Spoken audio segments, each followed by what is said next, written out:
Hi friends, என்னோட வேண்டுதெல்லாம் ரொம்ப சூப்பராக முடிச்சாச்சு. எங்கள் சித்தப்பா வந்து விஐபி தரிசனத்தில் டிக்கெட் புக் பண்ணி கொடுத்துருந்தாரு.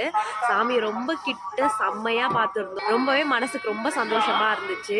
சாமியை ரொம்ப அழகாக அலங்காரம் பண்ணியிருந்தாங்க. அப்படியே அங்கேருந்து ஆகாஷகங்கா, பாப விநாசம் எல்லாத்துக்கும் போய் நல்லா சுற்றி பார்த்துட்டு வந்தாச்சு. இங்கே வந்து ஃபைனலாக ஆஞ்சநேயர் கோயிலில் சாமி கும்பிட்டுட்டு திருமலாலேருந்து திருப்பதிக்கு கீழே இறங்குறோம். அங்கிள், சாமியை நல்லா தரிசனம் பண்ணீங்களா? ஏதோ குட்டி குட்டி ஃப்ளாக்ஸ் அடுக்கி வச்ச மாதிரி இருக்கு பாருங்க. பன்னீர் மந்தி பிரியாணி, பன்னீர் பட்டர் மசாலா, கார்லிக் நான்.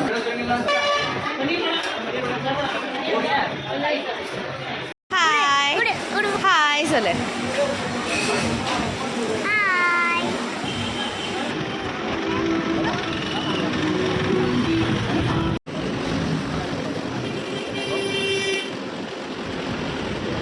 வீட்டுக்கு வந்தோடனே விளக்கேற்றி சாமி கும்பிட்டாச்சு.